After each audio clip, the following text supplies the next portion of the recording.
Marvel zombies resurrection के last episode के अंदर हमने देखा था कि ब्लेड, स्पाइडरमैन, फ्रैंकलिन और वेलेरिया जो है मिलकर उस जगह पे जाने की कोशिश कर रहे होते हैं जहां से गैलेक्टिक 5 की शुरुआत हुई थी।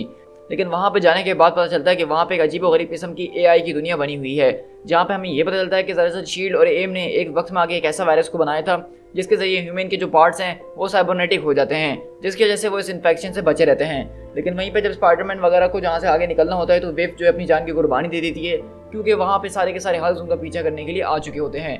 लेकिन यहीं से आगे जब वो लोग गैलेक्टस हाइव के लिए उसकी तलाश में जा रहे होते हैं तो वेलेरिया को इस बात का पता चलता है कि दरअसल जिसको वो सरफेस के ऊपर ढूंढ रहे थे वो वहाँ पे नहीं बल्कि समंदर के नीचे अटलांटिक की पॉपुलेशन के अंदर है। अब आगे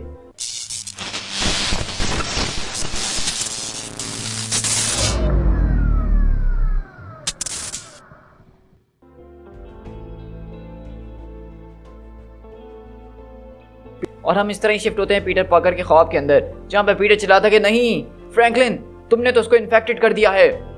तो वहीं पे सू और रिचर्ड बोल रहे होते हैं कि वो तो हम करेंगे ही पीटर, क्योंकि ये अब हमारी फैमिली का हिस्सा है और ये बहुत ही ज़्यादा ताकतवर है और हमें इसकी बहुत ज़्यादा ज़रूरत है। हमारी इस पूरी की पूरी फैमिली के अंदर ये एक बहुत ही प्रीशियस इंसान है जिसकी हमें बहुत ज़्यादा ज़रूरत पड़ सकती है। और अगर तुम लकी रहे तो तुम्हारे साथ तुम्हारी फैमिली भी ज्वाइन ज़रूर करेगी, यानी कि मैरी जेन बस यहाँ पे किसी भी वक्त आती ही होगी। लेकिन यहीं से हम देखते हैं कि स्पाइडरमैन को इस बात पे बहुत ज़्यादा गुस्सा आता है जैसे वो मैरी जेन वाली बात को सुनता है और चिल्लाते हुए उनके ऊपर अटैक कर रहा होता है। और वहीं पे हम देखते हैं कि वो जो है एक हाथ में फ्रैंकलिन को पकड़ता है, एक हाथ में वेलेरिया को पकड़ता है और वहाँ से अंधाधुंध भागने की बस कोशिश कर रहा होता है कि किसी तरह वो इनके चुंगल से निकल के भाग जाए। और वहीं पे सू चिल्लाती है कि उनको रोकने की पूरी कोशिश की जाए, उनको रोकना होगा हमें किसी भी कीमत के ऊपर। और बैन ग्रिम उनके ऊपर आके अटैक कर रहा होता है और वो अपनी फोर्स फील्ड वगैरह बना रही होती है, लेकिन फिर भी पीटर पार्कर स्पाइडरमैन उन दोनों बच्चों को लेके वहाँ से कूद जाता है। और वहीं पे पीटर बोलता है कि प्लीज़ फ्रैंकलिन, अपने आप को संभालने की कोशिश करो, हैंग इन देयर बडी, मैं तुम लोग को बचा लूंगा, ये सब जो हो रहा है मैं इसको बिल्कुल ठीक कर दूंगा। और इस तरह स्पाइडरमैन वहाँ से उन दोनों को लेके जा रहा होता है और कहता है कि हम लोग बिल्कुल ठीक हो जाएंगे, ये सब सही हो जाएगा। और इस तरह हम प्रेजेंट के अंदर शिफ्ट होते हैं जहाँ पे वो लोग नैना के ऊपर बैठ के जो है वहाँ पे जा रहे होते हैं। और वहीं से नैना कहती है कि हमारे सामने मुझे एक स्ट्रक्चर नज़र आ रहा है मास्टर पीटर। तो पीटर बोलता है कि थैंक्स नैना, उसके पास ज़रा आहिस्ता से जाना प्लीज़। तो वहीं पे फ्रैंकलिन पूछता है तो तुम लोगों को क्या लगता है कि हमें वहाँ पे जाके क्या चीज़ मिलने वाली है। और वहीं से पीटर बताता है कि जिस वक्त वो लोग जो है स्पेस आर्ट्स बना रहे थे और शील्ड और एम ने मिलकर अपना कोलिशन किया था, उन लोगों ने अटलांटिस की एक कॉलोनी को रिहेबिटेट कर दिया था। मतलब उन्होंने उसको ऐसा बना दिया था कि वहाँ पे अब एयर ब्रीदर्स भी रह सकते हैं। लेकिन उस सब के फौरन बाद ही जो है कम्युनिकेशन नेटवर्क बिल्कुल ही डाउन हो चुका था, किसी को कुछ नहीं पता है कि उसके बाद वहाँ पे हुआ तो क्या हुआ। तो मेरे ख्याल से हम जो है उस चीज़ को जाके पता करने वाले हैं कि वहाँ पे क्या हुआ होगा। वहीं से हम देखते हैं कि नैना जो है इनको लैंड करवाती है, क्योंकि वहाँ पे हम देखते हैं कि बहुत पुराने जहाज़ वगैरह यहाँ पे जो है तबाह हुए पड़े हुए होते हैं। वहीं पे जब वेलेरिया पहुँचती है तो कहती है कि यहाँ पे रेडिएशन उतनी ज़्यादा स्ट्रॉन्ग तो नहीं है जितनी मैंने सोचा था कि स्ट्रॉन्ग होगी, क्योंकि हम गैलेक्टस हाइव की तरफ जा रहे हैं। लेकिन मुझे फिर भी ऐसा लग रहा है कि गैलेक्टस यहीं कहीं नीचे मौजूद है। ठीक है गैंग, एक बार और पूछता हूँ, अब हमारे पास आखिरी मौका यहाँ से वापस जाने के लिए, उसके बाद मेरे ख्याल से हमें कोई मौका नहीं मिलने वाला है। तो वाकई में तुम दोनों ये करना चाहते हो? लेकिन इससे पहले यहाँ पे फ्रैंकलिन वेलेरिया किसी बात का जवाब दें, उनको एक जोरदार धूम की आवाज़ आती है और सब पलट के देखते हैं कि आखिरकार ये क्या चीज़ थी। अब वहीं से नाना गलती है कि यहाँ पे एक मूवमेंट को डिटेक्ट किया गया है मास्टर पीटर, जो हमारे नीचे से आ रही है। तो पीटर बोलता है कि हाँ नैना, अब तक तो हमने उसको नोटिस कर ही लिया है, फिर भी तुम्हारा शुक्रिया। वहीं से ब्लेड बोलता है कि सब किसी न किसी चीज़ को पकड़ के रखें, यहाँ पे कुछ भी हो सकता है। और इस तरह हम देखते हैं समंदर के अंदर से एक अजीब व गरीब मॉन्स्टर निकल के इनकी तरफ आ रहा होता है, जिससे ये लोग काफ़ी मुश्किल से बचते हैं। लेकिन वहीं पे ब्लेड चिल्लाता है कि इनकमिंग, क्योंकि यहाँ हम देखते हैं कि समंदर के अंदर से अटलांटिस के जो लोग होते हैं वो भी अब ज़ॉम्बी बन चुके हैं और उनका राजा यानी कि किंग नेमोर वो उनके ऊपर ज़ॉम्बी फाइट बना हुआ यहाँ पे अटैक करने के लिए आ रहा है। और नेमोर जो है एक मार्वल कॉमिक्स के अंदर पावर हाउस माना जाता है स्ट्रेंथ के मामले में, और उसको ज़ॉम्बी बन के इस तरह से इनके ऊपर अटैक करना ये काफ़ी खतरनाक बात है। और इसी तरह हम देखते हैं कि वहाँ पे ब्लेड, फ्रैंकलिन, वेलेरिया सब अपनी अपनी गन्स वगैरह को इस्तेमाल कर रहे होते हैं अपने आप को डिफेंड करने के लिए।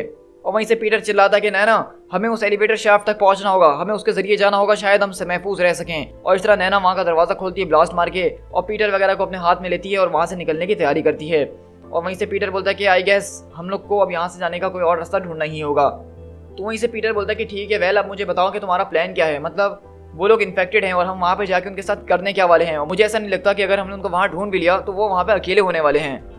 मेरा इस सारी की सारी खोज का मकसद ये है कि मुझे गैलेक्टस हाइव तक पहुंचना है, क्योंकि वो सारी की सारी चीज़ों का सोर्स है। क्योंकि जब मैं वहां तक पहुंचूंगी तो मुझे पता चलेगा कि ज़ॉम्बीज़ दरअसल किस वजह से बने हैं, और तब जाके मैं एक बेटर आइडिया लगा सकती हूँ कि किस तरह से मुझे मॉम एंड डैड को क्योर करना है। और जो डेटा हमें बीज के जरिए मिला था उसको देख के मुझे ऐसा लग रहा है कि मैं किसी ना किसी तरीके से इनके दिमाग को रीप्रोग्राम कर सकती हूँ। मतलब जिस तरह से अभी इस वक्त इनका दिमाग एक अननोन भूख के लिए प्रोग्राम कर दिया गया है, उन्होंने अपना माइंड खो दिया, उनको सिर्फ भूख नजर आ रही है और इसी तरह हम उसको दोबारा रीप्रोग्राम करके उनकी ये चीज़ को ख़त्म भी कर सकते हैं। तो वहीं पे फ्रैंकलिन बोलता है कि हाँ यार, हमें कम से कम इस बात को ट्राई तो करना ही होगा, अगर वो हमारी जगह होते तो वो भी बिल्कुल ऐसा ही करते। तो वैलेरी बोलती कि तुमने बिल्कुल ठीक कहा।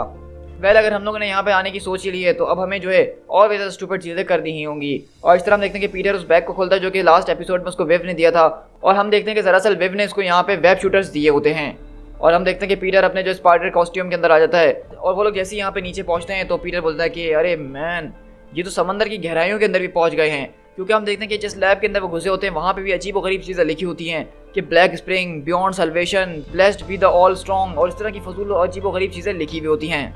वहीं से नैना कहती है कि मेरे सेंसर डिटेक्ट कर रहे हैं कि हमारे सामने एक वाइटल साइन नज़र आ रहा है, लेकिन वो बहुत ही कमज़ोर है और वो कोई ज़ॉम्बी या मेटास्पॉन सिग्नेचर नहीं है। तो फ्रैंकलिन बोलता है लगता है कि वो डैड कभी यहाँ पे हुआ करते थे लेकिन अब यहाँ से आगे बढ़ चुके हैं। तो वहीं से ब्लेड बोलता है कि आखिरकार आप वो यहाँ नहीं है तो कहाँ हैं, मतलब लिटरली इस वक्त हम समंदर के बीच में हैं, तो अगर वो यहाँ से जाएंगे तो कहाँ जाएंगे। पीटर बोलता है कि ये तुम्हारी बात तो बिल्कुल ठीक है, क्योंकि यहाँ आते हुए मैंने एक्सपेक्ट करा था कि हमें शायद बहुत सारे ज़ॉम्बीज़ देखने को मिलेंगे या बहुत सारे जिंदा लोग देखने को मिलेंगे, लेकिन यहाँ तो कुछ भी नहीं है, जो मैंने एक्सपेक्ट नहीं किया था बिल्कुल भी। तो वहीं से फ्रैंकलिन बोलता है कि ये ब्लैक स्प्रिंग क्या चीज़ है, हर तरफ इसको लिखा गया है। और वहीं पे वैलेरी बोलती है कि हाँ, वो जो ज़ॉम्बी बीस्ट जिससे हमने बात करी थी उसने इसी के बारे में कोई बात कर रहा था, वो बता रहा था कि ऐसे इस दुनिया के पीछे एक दुनिया है जहाँ से ये ब्लैक स्प्रिंग बहता हुआ आ रहा है, इससे पहले कि मूनस्टोन ने इसको डिसइंटीग्रेट कर दिया था और हमें पूरी इन्फॉर्मेशन मिल नहीं सकी थी। और यहीं से हम देखते हैं कि वहाँ पे वैलेरिया जो है अपना एक साइबरनेटिक आर्म निकालती है और वहीं पे ब्लेड बोलता है कि अरे ये तो नई चीज़ है, ये तुम्हारे पास कहाँ से आई। तो ये एक सीक्रेट वेपन है जिसके ऊपर मैं काफ़ी वक्त से काम कर रही थी, ऑर्गेनिक पार्ट जो कभी किसी का हुआ करता था, कोई ऐसा जो कि बहुत ही डेंजरस था। तो ब्लेड बोलता है कि वैसे मैं भी जब छोटा हुआ करता था तभी से मैं अपने खुद के वेपन्स बना रहा हूँ और ये काफ़ी कूल है ना। तो कहती है अच्छा ऐसी बात है, तो तुमने कभी इस तरह का कोई वेपन बनाया है। तो ब्लेड बोलता है कि सच कहूँ तो इस तरह के वेपन की मुझे कभी कोई ज़रूरत ही नहीं महसूस हुई। और वहीं से हम देखते हैं कि ये लोग यहाँ पे सब अपनी बातें वगैरह करते हुए आगे की तरफ बढ़ रहे होते हैं और पीटर बोलता है कि फ्रैंकलिन कहाँ है, फ्रैंकलिन मुझे नज़र क्यों नहीं आ रहा है। लेकिन हम देखते हैं कि फ्रैंकलिन वहाँ दूर कहीं खड़ा हुआ होता है और पीटर बोलता है कि फ्रैंकलिन जीज यार, तुम इस तरह से गायब मत हो जाया करो, आखिरकार तुम यहाँ पे कर क्या रहे हो। तो फ्रैंकलिन बोलता है कि मैं बस यहाँ पे खड़े होकर यही सोच रहा हूँ कि वैलेरिया को लगता है कि हम मॉम एंड डैड को वापसी ले जाने के लिए आए हैं, हम सब कुछ ठीक कर देंगे, लेकिन सच कहूँ तो मुझे बिल्कुल भी ऐसा नहीं लग रहा है कि हम उनको यहाँ से ले जाने वाले हैं। मुझे तो ये भी नहीं लग रहा है कि हम यहाँ से बाहर निकलने वाले हैं। मैंने सही कहा ना। तो पीटर बोलता है कि मैं क्या कहूँ उसके ऊपर फ्रैंकलिन, मुझे तो खुद समझ में नहीं आ रहा है। मैं इस बारे में श्योर हूँ कि ये चीज़ हमारे लिए बहुत ज़्यादा मुश्किल साबित होने वाली है जिसके अंदर अब हम आ चुके हैं। तो वहीं पे फ्रैंकलिन बोलता है तो क्या तुम मुझे प्लीज़ बताओगे कि उस दिन न्यूयॉर्क में क्या हुआ था, मतलब उस रात जब मुझे उन लोगों ने हर्ट कर लिया था, मैंने किस तरह से अपनी पावर्स को लूज़ कर दिया था और मेरी उम्र जो है वो बढ़ क्यों नहीं रही है। तो बेसिकली हमें कुछ एपिसोड में ये हिंट दिया जा रहा था कि किसी तरह पीटर पार्कर ने जो है फ्रैंकलिन की जो है पावर्स को जो है स्विच ऑफ कर दिया है, जिसकी वजह से वो अपनी शक्ति को इस्तेमाल नहीं कर पा रहा है और उसकी एज नहीं बढ़ रही है। तो यहाँ पे पीटर बोलता है कि फ्रैंकलिन मैं बस तुमसे यही कहूँगा कि मैंने प्रॉमिस करा था तुम्हारे पेरेंट्स से कि चाहे कुछ भी हो जाए मैं तुम दोनों को सेव रखूँगा। उस रात तुम बहुत बुरी तरीके से हर्ट हो गए थे और मैंने हमने सिर्फ वही किया जो कि तुम्हें ठीक रखने के लिए हमें करना चाहिए था। मैं जानता हूँ कि तुम्हारे लिए समझना काफ़ी ज़्यादा मुश्किल होगा, इसको एक्सेप्ट करना बहुत ज़्यादा मुश्किल होगा, लेकिन अभी के लिए बस तुम मुझ पर विश्वास रखो और इस बात को ध्यान में रखो कि तुम बिल्कुल ठीक हो बड़ी, और ये सब हमने तुम्हें ठीक करने के लिए ही किया था, तुम अभी भी तुम ही हो और हमें तुमसे प्यार है। और इस तरह हम देखते हैं कि पीटर जो है वहाँ पे फ्रैंकलिन को गले लगा लेता है। मतलब अभी तक हमें जो है वो सही रीज़न नहीं दिया गया है कि किस वजह से फ्रैंकलिन की पावर्स नहीं चल रही हैं। और इस तरह हम देखते हैं कि वो लोग एक दूसरे कमरे के अंदर जाते हैं और बोलता है कि ओ गॉड, ये जगह और ज़्यादा क्रीपियर नहीं हो सकती थी, मतलब इस जगह को देखो, इसका क्या हाल हुआ है। और वहीं से पीटर बोलते हैं कि अरे एक मिनट, वो इस दीवार के ऊपर क्या है, ऐसा लग रहा है कि वो तो कोई इंसान है। तो वहीं से नाना बोलती है कि हाँ, मेरे सेंसर इंडिकेट कर रहे हैं कि वो एक म्यूटेंट आदमी है और इनफैक्ट वो अलाइव भी है। और इस तरह हम देखते हैं कि वो लोग आगे बढ़ते हैं कि हे क्या तुम हमें सुन सकते हो, हे क्या तुम ठीक हो। और वहीं से पीटर जब उसके करीब आता है तो कहता है कि ओ माय गॉड, ये तो लोगन है। और हम देखते हैं कि यहाँ पे वुल्वरीन को जो है किसी ने बांध के रखा हुआ है और उसकी बहुत ही बुरी हालत हो रही है, उसकी आधी बॉडी जो है उसको वो लोग खा चुके हैं और आधे को हील होने के लिए लटका दिया गया है। तुम्हें पे वैलेरी बोलती है कि लोगन, मतलब दी लोगन यानी वुल्वरीन की तुम बात कर रहे हो। तो वहीं पे पीटर बोलता है कि लोगन, हम तुम्हें यहाँ से बाहर निकाल ही देंगे, नाना क्या तुम मेरी मदद कर सकती हो। और इस तरह देखते हैं नैना उसकी जो है चेन्स को खोलती है और वहीं पे पीटर बोलता है कि लोगन मेरी तरफ देखो, मेरी दोस्त, मैं पीटर हूँ, स्पाइडरमैन, क्या मैं तुम्हें याद हूँ। तो वहीं पे वैलेरी बोलती है कि पीट, मुझे लगता है कि वो मेरे ख्याल से तुम्हें अब देख नहीं सकता है, क्योंकि हम दरअसल देखते हैं कि यहाँ पे लोगन की जो है वो आंखें ही नहीं हैं। तो बोलता है कि ये कैसे हो सकता है, वुल्वरीन के पास तो एक हीलिंग फैक्टर है, वो उसके पार्ट्स तो वापसी ग्रो हो जाते हैं, लेकिन वहीं पे ब्लेड बोलता है हर एक म्यूटेंट पावर की अपनी ही कोई लिमिट होती है। इसको लग रहा है कि यहाँ पे बहुत अरसे से टांगा हुआ है और इसको एज अ फूड वो लोग इस्तेमाल कर रहे थे। अब उसकी म्यूटेंट पावर की लिमिट जो है वो खत्म हो चुकी है, इससे ज़्यादा अब वो उसको हील नहीं करेंगी। तो मतलब हम यहाँ से अंदाज़ा लगा सकते हैं कि लोगन यानी वुल्वरीन यहाँ पे एक अच्छे लंबे टाइम से यहाँ पे उसको लटकाया गया है और वो लोग उसको एज अपना फूड इस्तेमाल कर रहे थे, क्योंकि उनको पता है कि उसकी बॉडी पार्ट दोबारा रीग्रो कर जाते हैं। लेकिन उन्होंने उसके पार्ट्स को इतना ज़्यादा खाया है कि अब उसका हीलिंग फैक्टर भी वो ख़त्म हो चुका है और लोगन अपनी बहुत ही बुरी हालत के अंदर है। उसने अपनी दोनों आंखें तक खो दी हैं और इसे लोगन अपनी बुरी हालत में बोलता है कि तुम लोग यहाँ पे क्या कर रहे हो। पीटर कहता है कि क्या हुआ लोगन, तुम इस तरह से क्यों कह रहे हो। तो कहता है क्या तुम्हारा दिमाग खराब है, तुम बच्चों को लेकर यहाँ पे क्या कर रहे हो, वो लोग इन्हीं का तो इंतजार कर रहे थे, ये एक किस्म का ट्रैप है। और वहीं पीछे से आवाज़ आती है ओ लोगन तुम हमेशा से हमारे सरप्राइज को ख़राब कर देते हो। और हम देखते हैं कि यहाँ पे म्यूटेंट मैजिक मौजूद होती है और आपको पता है कि ये एक ओमेगा लेवल की म्यूटेंट है और उसके पास जो पावर है वो टेलीपोर्टेशन की है। और हम देखते हैं कि वो पहले यहाँ पे सीधा आती है, अपनी तलवार का इस्तेमाल करके नैना को जो है बर्बाद कर देती है। और वहीं पे हम देखते हैं कि अगले पल वो एक पोर्टल खोलती है, लेकिन चुई उसको मारने के लिए आ रही होती है, लेकिन वो उसको अपनी तलवार से पीछे करती है। लेकिन वहीं पे पीटर भी आता है, उसके मुंह पे एक जोरदार लात मारता है और कहता है कि ये बिल्ली हमारे साथ है लेडी, इसलिए तुम इसको हाथ नहीं लगा सकती हो। लेकिन हम देखते हैं कि यहाँ पे मैजिक को गुस्सा आता है और वो अपनी तलवार का एक ब्लो मारती है, जिसकी वजह से उनके सामने एक पोर्टल खुलता है और उस पोर्टल के अंदर वो सारे आके वहाँ पे गिर जाते हैं। और दरअसल हम देखते हैं कि यहाँ पे इनको टेलीपोर्ट करके उस जगह पे ले जाया जा रहा होता है जिस जगह को कहा जाता है ब्लैक स्प्रिंग। और वहाँ से आवाज़ आती है कि तुम लोगों का स्वागत है ब्लैक स्प्रिंग के अंदर, या मैं तुम लोगों से ऐसा कहूँ कि लिम्बो डायमेंशन के अंदर।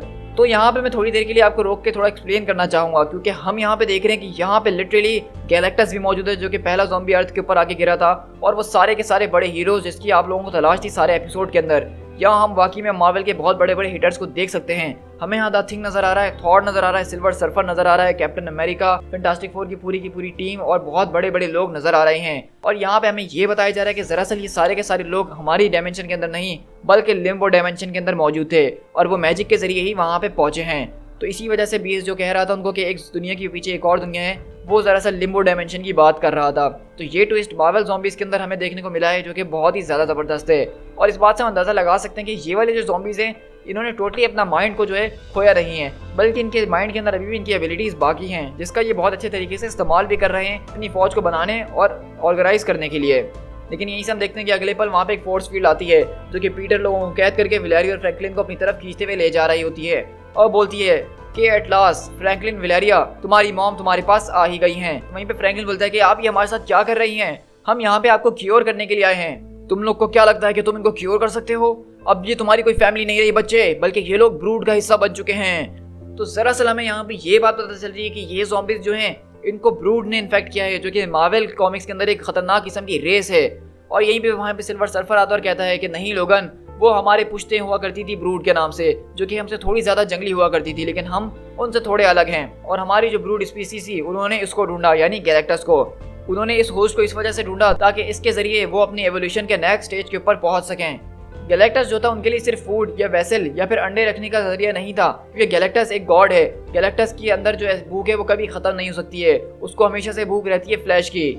और वहीं से सर्फर हमें बता रहा होता है कि किस तरह से ब्रूड ने जो है अपने अंडे गैलेक्टस की बॉडी के अंदर दिए, और जब वो अंडे हैच हुए तो उनकी यूनियन के जरिए एक नई लाइफ फॉर्म पैदा हुई, जो कि इस पूरी की पूरी यूनिवर्स के अंदर सबसे ज़्यादा ग्रेटेस्ट पावर मानी जा रही है। मतलब ये लोग जो है दरअसल एक ब्रूड और गैलेक्टस की पावर्स का हाइब्रिड है, क्योंकि वो जो ब्रूड बने उनके अंदर गैलेक्टस की पावर कॉस्मिक आ गई थी और वो बदल गई द हंगर कॉस्मिक के अंदर। और ये हंगर ऐसी है जो कि इस पूरी की पूरी दुनिया को साफ करके रख देगी। और उस दिन के बाद से अब तक हमने जो है पूरे वर्ल्ड, सोलर सिस्टम और गैलेक्सीज को खत्म कर दिया है। जिस दिन हमें मैजिक मिली उस दिन हमने असल तरक्की करी अपने मिशन के अंदर। हमें तब पता चला कि लिम्बो डायमेंशन है, और लिम्बो डायमेंशन के जरिए हम मल्टीवर्स के किसी भी दुनिया के अंदर जाके फौरन उसके ऊपर अटैक कर सकते हैं, उसको अपना बना सकते हैं। और जब हम सारी की सारी दुनियाओं को कंज्यूम कर लेंगे तो सिर्फ उस दुनिया के अंदर हम ही रह जाएंगे, यानी कि हम मेटा ह्यूमंस। तो इन शॉर्ट हमें बेसिकली इस कॉमिक के अंदर जो है इन सारे के सारे ज़ॉम्बीज़ का एक तरह से ओरिजिन दिया गया है। हमने अलग अलग ज़ॉम्बीज़ सीरीज़ के अंदर अलग अलग ओरिजिन देखे हैं, और मेरा अब तक का सबसे ज़्यादा फेवरेट ये ओरिजिन रहा है, क्योंकि दरअसल इसमें जो वजह बताई गई है वो ये बताई गई है कि जो ब्रूड स्पीसीज़ थी मार्वल कॉमिक्स के अंदर, उसने गैलेक्टस के अंदर अपने अंडे दे दिए थे। और वो एक तरह से आप समझ लीजिए, अगर आपने एलियन सीरीज़ देखी है जिसके अंदर जीनोमॉर्फ होता है, जो कि होस्ट की बॉडी के अंदर अंडे दे देते हैं और उसके डीएनए के साथ मिलकर एक नई चीज़ बनती है, इसी तरह जो है यहाँ पे ब्रूड ने अपना काम किया है और गैलेक्टस की बॉडी के अंदर जाने के बाद जब उन्होंने अंडे दिए और जब वो अंडे हैच हुए तो उसके अंदर जो है कॉस्मिक एनर्जी आ गई उन नई स्पीसीज के अंदर, और उनके अंदर जो एनर्जी थी कॉस्मिक, वो एक हंगर कॉस्मिक एनर्जी में बदल गई, जिनका मिशन ये था कि वो पूरी की पूरी दुनिया को उनको खाना है। और इसी तरह ये सारे के सारे लोगों के अंदर चढ़ते रहे और उन्होंने अपने अपने होस्ट के ऊपर काबू पाना शुरू कर दिया। लेकिन जब वो लोग जहाँ पे मैजिक के पास पहुंचे तो उनको दरअसल ये बात पता चली कि उनके पास अब लिम्बो डायमेंशन का एक्सेस है, जिसके जरिए जब वो लिम्बो डायमेंशन में होते हैं तो वहाँ से वो मल्टीवर्स का किसी भी दुनिया को जो है एक्सेस कर सकते हैं। तो इससे हमारे पास एक नई पॉसिबिलिटी ये आती है कि ये वाले ज़ॉम्बीज़ जो है किसी भी वक्त हमारी मेन यूनिवर्स 616 के अंदर क्रॉस ओवर कर सकते हैं, क्योंकि ये लिम्बो डायमेंशन के अंदर है और मल्टीवर्स को एक्सेस कर सकते हैं। तो मेरे ख्याल से लिम्बो डायमेंशन को दिखाने की सबसे बड़ी वजह यही होगी कि फ्यूचर में जाके या फिर इस सीरीज के एंड तक ये हमारी मेन यूनिवर्स के अंदर आ जाएंगे और हमें इसका सीक्वल देखने को मिलेगा। सो गाइस, आई होप कि आपको यहाँ से जो है इन ज़ॉम्बीज़ का ओरिजिन तो समझ में आ ही गया होगा। तो चलिए अपनी स्टोरी की तरफ आगे बढ़ते हैं। और वहीं से जो है सू बोलती है कि तुमने हमसे हमारी सबसे ज़्यादा पावरफुल होस्ट को चुरा लिया था, जो कि फ्रैंकलिन रिचर्ड था। फ्रैंकलिन रिचर्ड को हमने जो है कार्ड जरूर लिया था, लेकिन ना जाने कैसे वो उसके अंदर बदला नहीं था, और ये चीज़ बिल्कुल ही इम्पॉसिबल है। लेकिन अब हम इस चीज़ को फिक्स कर देंगे। क्यों? मैंने सही कहा ना स्वीटी, क्योंकि अब दोबारा हम लोग एक जो हो चुके हैं। लेकिन वहीं पे विलारिया बोलती है कि मॉम प्लीज़, डैड आप लोग ऐसा नहीं कीजिए, हम आपको वापसी वैसा कर देंगे जैसे आप हुआ करते थे। प्लीज़ डैड, आप ही मुझसे कहा करते थे कि हर चीज़ को ठीक किया जा सकता है। लेकिन हम यहीं पे देखते हैं कि पीटर को कैद कर लिया होता है, वो चिल्ला रहा होता है कि सू बच्चों के साथ ऐसा ना करो।